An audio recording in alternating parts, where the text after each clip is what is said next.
bouche et à l'oreille, je vous reçois à nouveau avec beaucoup de joie. Vraiment, je suis très très heureuse de pouvoir vous recevoir tous sur ma chaîne. Soyez les bienvenus. Bienvenue surtout aux nouvelles personnes qui sont arrivées ici.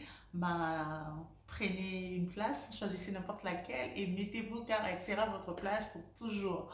Donc, avant de commencer, nous allons juste vous indiquer le chemin. Nous commençons par nous abonner. Donc, abonnez-vous à la chaîne et n'oubliez pas d'activer la cloche de notification et puis à la fin, partagez ou likez, commentez, c'est comme bon vous semble. Sentez-vous à l'aise, hein? Sentez-vous à l'aise, comme chez vous. Ici, chez nous, c'est la bonne humeur. Nous commentons avec bonne humeur, nous donnons nos avis avec bonne humeur, tout en restant dans la courtoisie et le respect de tout un chacun. Donc voilà, aujourd'hui, j'aimerais parler d'amour. Hmm? J'aimerais qu'on parle d'amour, l'amour. L'amour, on dirait qu'elle n'existe plus. On dirait qu'elle est en train de disparaître. On dirait que c'est une espèce qui n'existe plus. Elle est très loin, elle est devenue tellement rare, on ne la retrouve nulle part. C'est vraiment, vraiment, vraiment triste. Mais j'aime un concept congolais, justement, une phrase, un slogan que j'aime beaucoup. Ils disent aimons-nous vivants. C'est très beau, j'aime énormément. J'aime vraiment cette façon-là de dire les choses. Aimons-nous vivants. Pourquoi pas? Pourquoi pas s'aimer encore? Pourquoi pas s'aimer encore, encore et encore? Beaucoup de gens disent que bon, voilà, vers la fin, la Bible dit que vers la fin, les cœurs seront remplis d'amertume, les gens deviendraient mauvais, voilà, il y aurait des trahisons. Oui, c'est vrai, ce sont les signes de la fin. Je suis d'accord avec ça, je ne les contredis pas. Ce sont vraiment les signes de la fin. Et plus on voit ces choses, on se dit, oui, Jésus revient bientôt, justement. Il faut que l'on soit prêt.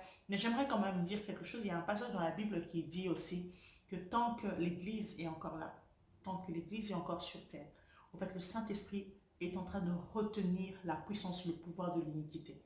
Ce qui veut dire qu'il y a encore moyen de faire du bien, il y a encore moyen d'avoir de l'amour dans le cœur, il y a encore moyen de jouir de la vie, il y a encore moyen de vivre les belles choses, il y a encore moyen. C'est le temps de la fin, certes, mais le Saint-Esprit est là. Il est là et le Saint-Esprit est amour, il déverse la joie, la paix. Ses fruits sont encore en action au milieu de nous. Donc ne prenons pas du tout le fait que ce soit la fin de temps comme un argument pour que l'on ne s'aime plus, pour que l'on vive autant d'horreur. Voilà. La Bible dit aussi quelque chose, 1000 tomberont à ma droite, 10 000 à ma gauche, je ne serai pas atteint. Pendant que ces choses-là arrivent, nous autres, et encore de l'amour dans nos cœurs. Pourquoi pas? Aujourd'hui, je ne voulais pas vraiment parler de l'amour que l'on donne nécessairement, mais je voulais parler de l'expression, justement, de l'amour. Vous savez, il y a une chanson que ma fille me chante. Que ma fille me chante souvent quand elle fait une bêtise. Genre, elle a colorié sur un mur et puis quand je viens, elle me dit que c'est pour moi. Et quand je m'énerve, elle me dit, mais maman, faire quelque chose pour quelqu'un, c'est une façon de lui dire, je t'aime. Et des fois, j'ai du mal à me fâcher parce que si elle me dit que c'est un dessin qu'elle a fait pour moi, je lui explique juste, tu ne dois pas le faire ici. Parce que ici, on ne peut pas le faire. Il faut le faire sur une feuille, ainsi de suite. Tu ne dois pas le faire sur les cahiers de tes grands frères, ainsi de suite. Tu lui expliques, mais au fond, elle t'a donné un vrai message. Un message où elle dit, faire quelque chose pour une personne, c'est une manière de lui dire, je t'aime. Je pense que c'est ça le problème. La plupart du temps, ce qui est difficile, c'est exprimer l'amour. L'amour est difficile à exprimer, surtout du fait que nous ne nous exprimons pas tous de la même manière. Nous ne nous exprimons pas tous de la même manière. C'est un argument que j'entends souvent, c'est-à-dire que lui, il attend que je fasse ça par amour, mais moi, ça ne veut pas dire aimer. Mais je pense que quand on veut aimer une personne, quand on a choisi d'aimer une personne, quand on veut euh, quand on a accepté d'aimer quelqu'un, on doit le manifester.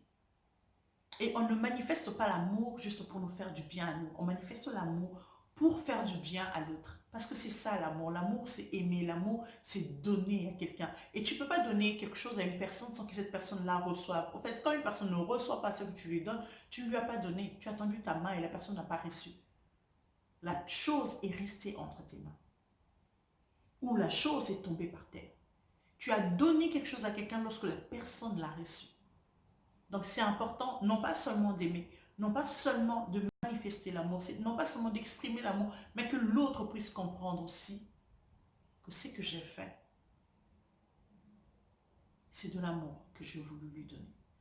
Maintenant, exprimer l'amour, c'est devenu difficile parce que chacun a son expression.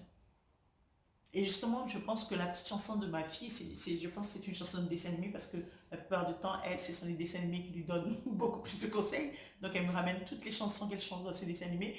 Et je pense que cette chanson qui dit faire quelque chose pour quelqu'un est une façon de lui dire je t'aime. C'est vraiment ça l'expression de l'amour.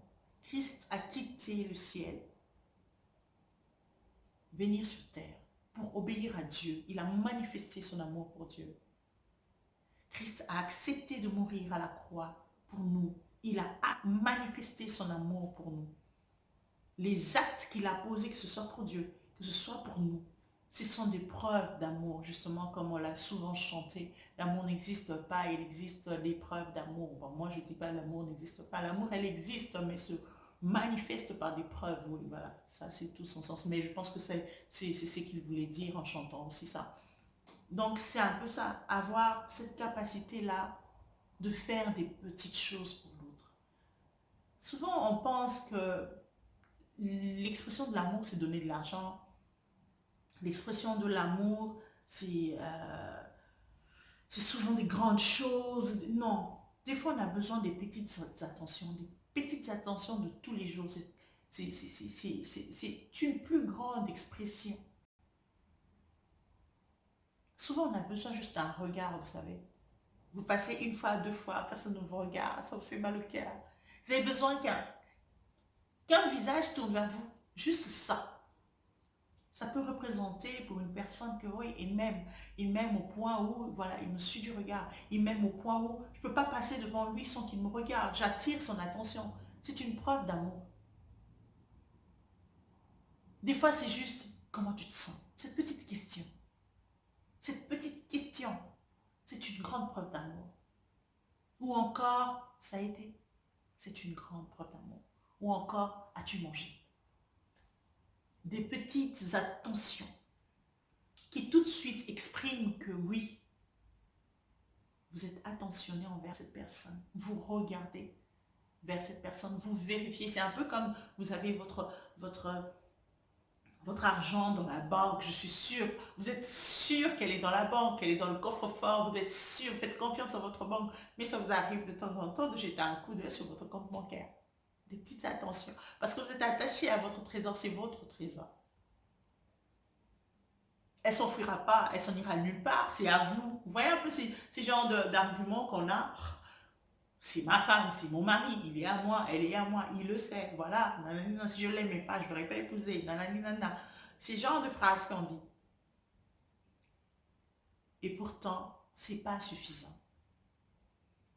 C'est pas suffisant. Les petites attentions, les petits compliments, la façon de reprocher. Vous savez, cette façon-là de reprocher où on sent que c'est avec haine ou avec amour.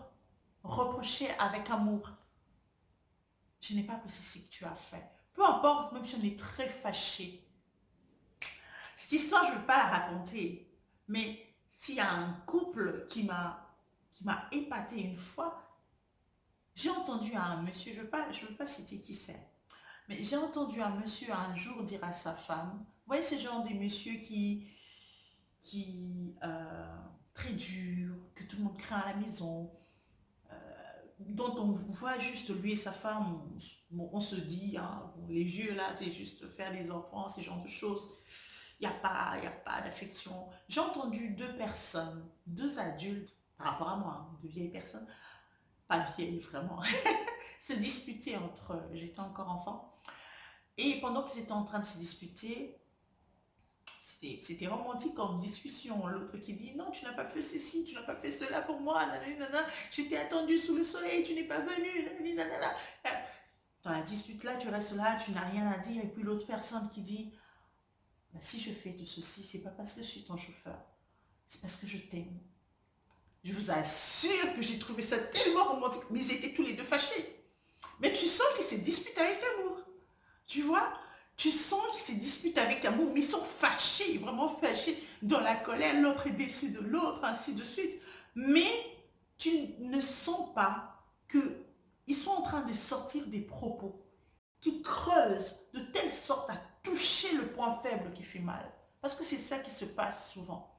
Deux personnes mariés qui s'aiment, mais lorsqu'ils se disputent, tu te demandes si vraiment, on dirait qu'on a dit à vos armes, prêts, allez. Les coups peuvent partir. Tu sens vraiment que ça c'est une tuerie. Il cherche vraiment à descendre l'autre. Il cherche à toucher la chose qui va vraiment la mettre à genoux. Et parfois même en public, surtout plus il y a du monde, plus il veut vraiment minimiser cette personne-là, qu'elle sente qu'elle est petite. Qu'elle est petite vraiment, qu'elle est moindre. Alors il va sortir même des secrets qui étaient cachés. Il va vraiment balancer des trucs qui peuvent blesser. Tu vas voir la femme toucher vraiment l'intimité de l'homme, chercher le point faible, par où je veux le casser. Tout ça là, ça doit descendre. Ils se disputent, mais avec cette forme de haine là, tu te demandes, est-ce que ces deux personnes s'aiment réellement? L'ego. Des fois, cet ego-là nous empêche d'aimer réellement. Ou on aime, mais on n'exprime pas. On a l'impression que l'amour s'arrête à ce sentiment, s'arrête à des devoirs, mais on n'exprime pas l'amour. On est dans un concours qui va être maître, qui va être chef, qui va être champion. On ne pense pas souvent aux autres. L'amour n'existe plus, même dans des foyers, il y a des équipes, des pro-papas, des pro-mamans. Moi, je me rappelle à chaque fois qu'on a eu une petite réunion de filles avec notre mère, on lui a dit non, tu feras ceci, tu feras cela. Entre nous, non, sans papa, que papa ne sache pas. Et puis le lendemain, elle vous sort, non, papa a dit ceci, mais maman, c'était entre nous. Et puis elle va vous dire, c'est mon mari. Elle va dire, ah, c'est mon mari. Et au fil du temps, tu comprends que c'est sa première famille, quoi. Nous, on vient après. Et pourtant, des fois, on a l'impression que non, nous, on est tellement proches de toi. Non, non, c'est sa première famille. Nous, on n'est que les fruits de leur amour. C'est un peu ces choses qui n'existent plus dans les familles. C'est un peu ces choses où vous voyez que le papa, soit-il négocie qu'avec ses filles, la maman avec son garçon, ou bien la maman et ses enfants, le papa dans son coin. C'est un peu ces brisures qu'il y a dans les familles maintenant. C'est triste, quoi. C'est triste. On devrait tous travailler pour que ça marche. Tous, alors tous, tout le monde doit travailler pour l'unité de la famille. Tout le monde doit travailler pour l'unité de la famille. Et c'est dans les petites choses, des fois. Se comprendre, être patiente, comprendre qu'il faut négocier des choses. Parce que tout un chacun a une vie. Vos enfants ont une vie. Vous avez des vies. Tout le monde est une entité.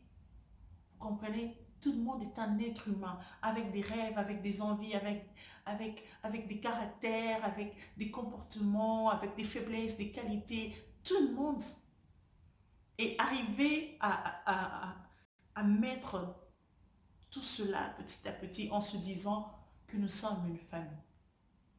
Que nous sommes une famille. Vous imaginez un peu Adam. Adam, on crée un jardin, on le place. Il a tout ce qu'il faut. Tout est dans la facilité. Il mange comme il veut, il vit comme il veut. Il est dans tout son plaisir. Et puis la femme vient, il pêche. Lorsqu'il pêche, qu'est-ce qui se passe? C'est-à-dire qu'il perd le jardin. Il perd sa source de revenus très facile qu'il avait. Il perd son amitié. C'est-à-dire que si on ramène ça dans le domaine actuel, la femme lui a fait perdre son travail, lui a fait perdre sa maison. Voilà, une femme qui vous fait tout perdre. Mais il est encore avec. Vous comprenez? Il est vraiment fâché. Il dit même à Dieu, c'est la femme que tu m'as donnée. Il est fâché. Mais c'est évident qu'il ne peut pas se séparer d'elle. On ne parle même pas de ça. On ne pense même pas à ça. C'est une erreur, aussi grave qu'elle soit. C'est une erreur, c'est une bêtise, aussi énorme qu'elle soit. C'est une bêtise. Même si à un moment, il a peut-être pensé, peut-être que si elle n'était pas là, j'aurais jamais eu ça. Mais bon, voilà, ma nouvelle vie sera définie de cette façon. Je vais travailler pour avoir de l'argent. Je veux ceci, je veux cela. C'est ma nouvelle vie, ma nouvelle définition de la vie. Je veux continuer, mais avec elle. Être capable de pardonner, même si ce sont des choses énormes, être capable de pardonner, de se dire que ça peut arriver, que la femme soit capable de pardonner son mari, que le mari soit capable de pardonner, que les enfants soient capables de pardonner leurs parents. Je sais qu'il y a beaucoup d'enfants qui sont blessés par leurs parents. Beaucoup d'enfants qui sont blessés par leurs parents. Vous étiez jeune, papa a trompé maman, il est parti, il vous a négligé, il a fait ceci, il a fait cela. Vous avez vu votre mère dans la tristesse, dans les peines, dans toutes ces choses-là. Et pour vous, dans votre cœur, il n'y a plus de place pour votre père. Mais on peut se pardonner ces choses. On peut se pardonner ces choses. On peut se pardonner ces choses. Toutes les personnes, tout être humain a des faiblesses. On devrait s'accepter tel que l'on est, puisque nous sommes une famille. Faire des efforts, de travailler, que les faiblesses se transforment en force. Faire des efforts, de changer ce que l'on peut changer. Mais ce que l'on n'arrive pas à changer fait partie de nous. Fait partie de nous. En fait, la famille, c'est un tout. Voilà pourquoi même quand Christ parle de l'Église, il parle de l'Église comme étant le corps. Pour dire qu'il n'y a aucune partie qui peut être retirée. Tout en laissant le corps complet. Sans une seule partie, le corps n'est plus complet. S'aimer, se faire du bien. Faites-vous du bien, pensez à vous faire du bien, faites un effort. Ce n'est pas facile. Moi, je me rappelle la première fois que j'ai médité sur la charité, sur l'amour. En fait, dans la Bible, j'ai dit, Seigneur, je suis très loin de cette chose et je n'y arriverai jamais. Comment arriver à tout supporter? Comment arriver à ne rien soupçonner de mal? Comment arriver à croire en tout? C'est impossible. L'amour est quelque chose de tellement impossible. Qui peut arriver à aimer réellement? Non, ça n'existe pas. Ça n'existe pas, c'est trop grand, c'est trop puissant, c'est trop parfait, c'est pas humain. L'amour n'est pas humain. Non. Donc, c'est pas quelque chose de facile. Mais si Dieu nous appelle à ça, ça veut dire qu'il a mis en nous, lui qui nous a créés, il sait qu'il a mis en nous des choses, des sémences qui peuvent faciliter que cette chose-là grandisse en nous, que cela puisse exister en nous. Nous pouvons nous aimer, nous pouvons. Et à chaque fois que l'amour diminue, nous devons travailler pour qu'elle revienne. Travailler pour que cela revienne. Il y a beaucoup de choses que vous devez faire. Ne vous laissez pas aller dans la routine, dans... Je ne vois pas, il n'y a pas de possibilité. En fait, dès que votre vision s'éteint, dès que votre rêve s'éteint, Noé, c'est fini. Il n'y a plus de lendemain. Le lendemain n'existe plus. Dès que vous baissez les bras et que vous dites que ce n'est pas possible, vous allez commencer à vous contenter. Et vivre dans le contentement négatif n'est pas une bonne chose. D'accord? Vous contentez de peu. Vous contentez de l'échec. Vous contentez du fait que ça ne marche pas. Vous contentez du fait qu'on ne peut plus faire un pas en avant, qu'il n'y a plus d'avenir, que c'est fini. Vous savez, Adam et Ève, ils ont eu leur enfant après ce qui s'est passé dans le jardin. C'est après être déchus. C'est là qu'ils ont fondé une famille. C'est là qu'ils ont fondé un foyer. C'est là qu'ils ont eu une postérité. C'est après qu'ils sont encore avancés. C'est possible. Je sais que c'est difficile, mais faisons des efforts. Prions, prions énormément et faisons des efforts. La vie, c'est ça. Hein? On arrose, il faut arroser. Il faut arroser. Il faut arroser avec beaucoup de patience, arroser. Je vous dis, vous savez, Dieu est en train de préparer son épouse pour venir la récupérer. Et il veut une épouse sans rides ni taches. Combien d'années s'est écoulé depuis qu'il prépare son épouse? Est-ce que vous mesurez la patience de Dieu? La patience qu'il a de vous prendre, de travailler votre cœur, de travailler votre façon d'être, voilà, d'accepter vos défauts-là qui ne partent pas, de vous emmener progressivement jusqu'à ce que vous deveniez cette personne-là accomplie. Dieu patiente. Dieu patiente. Pourquoi pas nous? Pourquoi pas nous? Je sais que le plus important, c'est de faire un bon choix. Mais après avoir choisi, le choix ne suffit pas. Beaucoup de personnes disent, on n'est pas compatible. Non, ce n'est pas nécessairement ça. Peut-être qu'au début, vous étiez compatible. Peut-être qu'au début, peut-être que vous êtes compatible à 80%.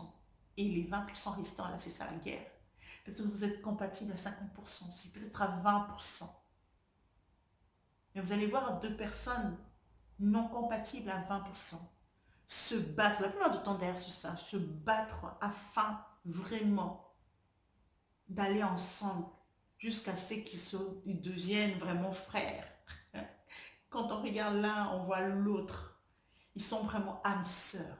Et pourtant, ils venaient de deux souches différentes, avec deux éducations différentes, mais avec beaucoup d'amour. L'homme a tellement travaillé pour que sa femme devienne comme lui. La femme a tellement travaillé pour que son homme devienne comme elle. Tous les deux, ils sont tellement avancés jusqu'à ce qu'ils ont pu vraiment devenir ces deux personnes-là super compatibles. Et pourtant, d'autres personnes ont juste la flemme, on a marre de donner, j'ai tellement donné, j'ai tellement donné. Oui, tu as tellement donné, on donne jusqu'à la fin.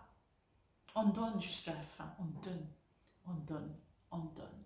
Parce que tout arbre finit par porter un fruit, à moins que ce soit un arbre maudit. Toute sémence finit par, par donner quelque chose. C'est vrai que des fois, des mauvaises herbes peuvent venir aussi, mais vous les coupez, vous arrosez, vous les coupez, vous arrosez, vous prenez soin, vous ajoutez ce qu'il faut. C'est un arbre qui est très têtu. D'accord? Chaque arbre a sa façon d'être. Il y a des arbres où tu plantes ici, demain, tu vois des plantes, voilà. Mais il y en a d'autres, il faut attendre longtemps, longtemps. Mais ça finira par pousser, c'est la nature de cet arbre-là. Et puisque c'est l'arbre que tu voulais, bah, tu dois être patient. Mais soyons intéressés l'un sur l'autre. Ça, porter notre intérêt sur les personnes que l'on aime, c'est très très important. Soyons à leur écoute, essayons de comprendre aussi. Essayons de comprendre. C'est un peu comme une terre. Si tu viens, tu veux planter quelque chose sur une terre, il faut étudier ta terre là. Tu dois savoir c'est quel genre de terre. Est-ce qu'elle est assez fertile? Est-ce qu'il faut beaucoup arroser? Ou est-ce qu'on ne doit pas mettre beaucoup d'eau? C'est vrai que ma plante a des particularités aussi, mais la terre aussi a des particularités. Il faut se poser des questions. Est-ce qu'elle a besoin de tel ou tel autre fumier ou pas? Tout ça, il faut se poser des questions. Connaître, s'intéresser. Qu'est-ce que ta femme aime? Qu'est-ce qu'elle n'aime pas? Qu'est-ce que ton mari aime? Qu'est-ce qu'il n'aime pas? Comment je peux lui faire plaisir? Comment je peux lui manifester mon amour? Maintenant, il y a des gens qui ne sont pas compatibles. Hein?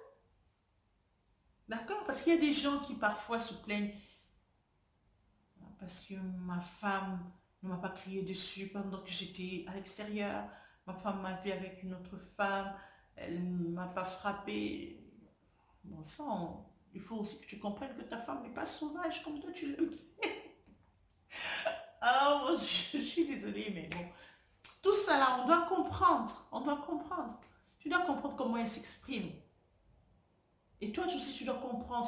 Tu ne vas pas aller au-delà de tes limites. C'est-à-dire qu'un homme qui veut que tu deviennes violente et pendant que toi, tu n'es pas violente, bah ça, non. Tu ne vas pas faire des efforts pour devenir une mauvaise personne. Non. Mais tu dois faire des efforts dans tous les domaines où c'est faisable. Donc, aimons-nous alors, aimons-nous, montrons aux autres que nous nous aimons, exprimons notre amour. Ne laissons pas de la place à la haine. Ne laissons pas la haine entrer petit à petit. Les petites choses, surtout les paroles. Surtout les paroles.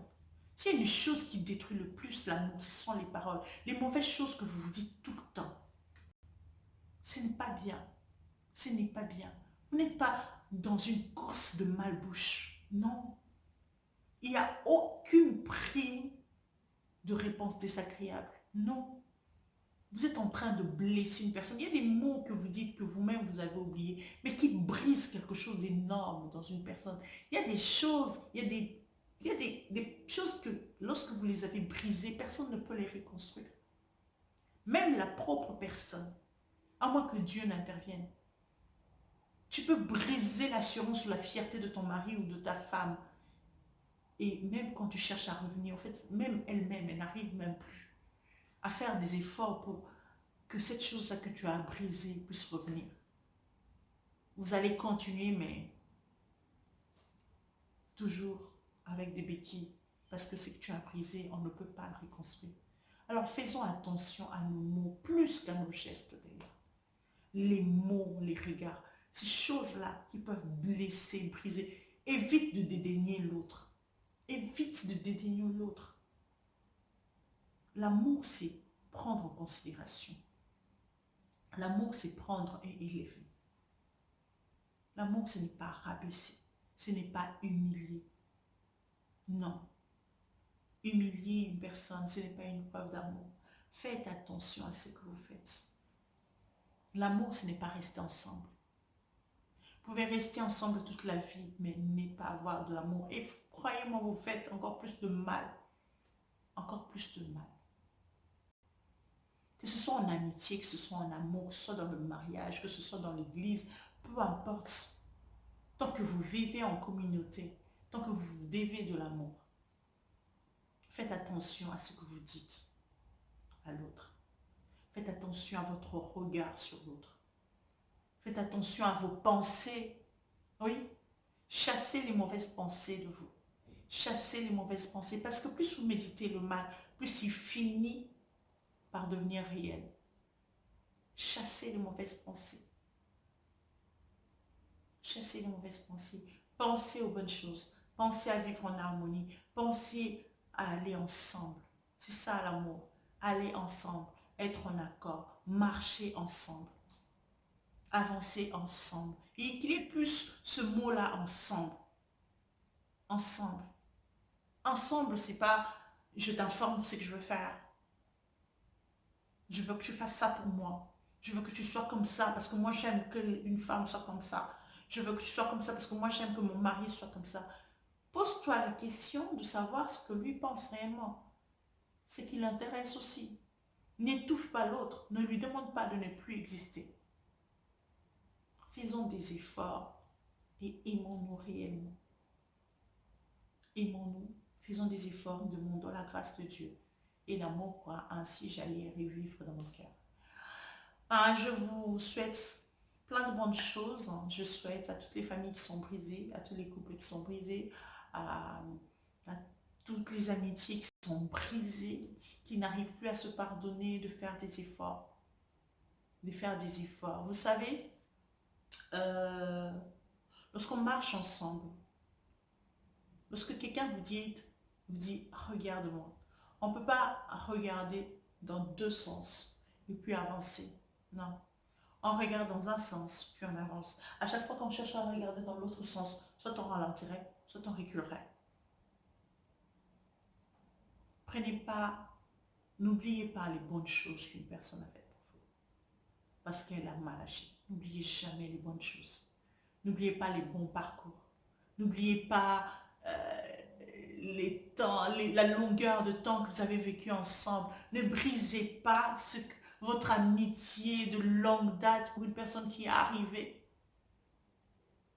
Une personne qui arrive subitement dans votre vie et commence à briser toutes vos amitiés. Faites attention à cette personne. C'est une mauvaise personne. Parce que c'est ça, sa sémence.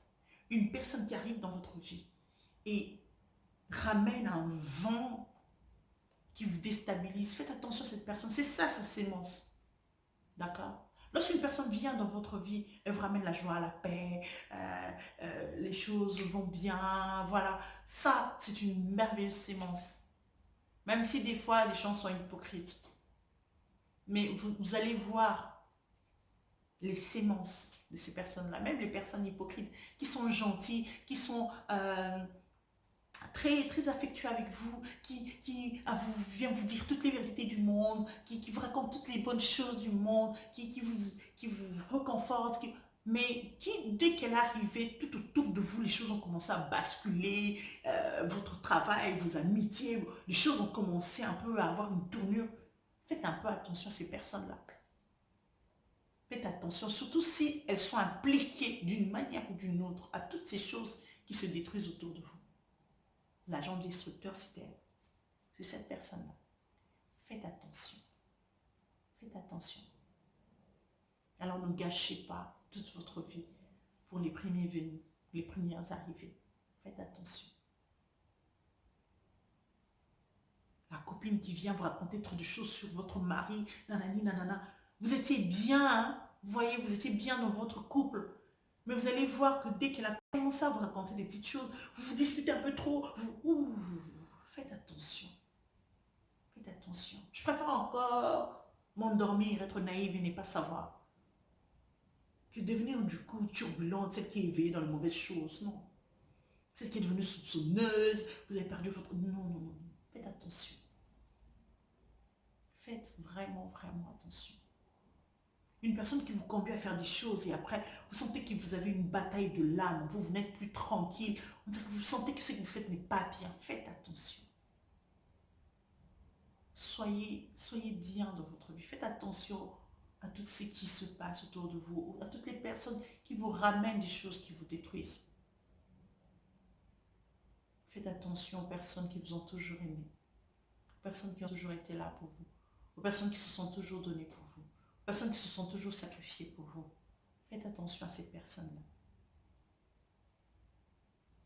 Chaque couple a sa manière de vivre. Que personne ne vienne vous dire que vous vous comportez comme ceci avec votre mari, avec votre femme. Oh là là, vous êtes en train de le rendre plus têtu. Non, c'est pas comme... Non, non, non. Si c'est un style qui vous va, c'est votre vie. Pourquoi tu traites comme ça ta fille, ta belle-fille? Pourquoi tu es comme ça avec elle? Tu es une marâtre, tu n'es pas sa mère. Oh. Ça, c'est ma manière à moi. Si ça me va de l'aimer, laisse-moi l'aimer. Je la traite comme ça, moi j'arrive à l'aimer. Si toi tu n'arrives pas à aimer ta belle-fille, ça c'est ta vie. Moi j'arrive. Faites attention à toutes les personnes qui viennent ramener de la dissolution dans votre vie, qui viennent briser des choses. La Bible dit, le voleur ne vient que pour détruire, voler, détruire, égorger. En fait, les gens qui ne viennent que pour faire ça, les gens qui, lorsqu'ils vous donnent un conseil, même si ces conseils-là semblent à votre avantage, mais qui brisent des choses dans votre vie, faites attention. Bien, portez-vous bien et que mon Dieu vous garde. On se voit très très bientôt. Bye bye.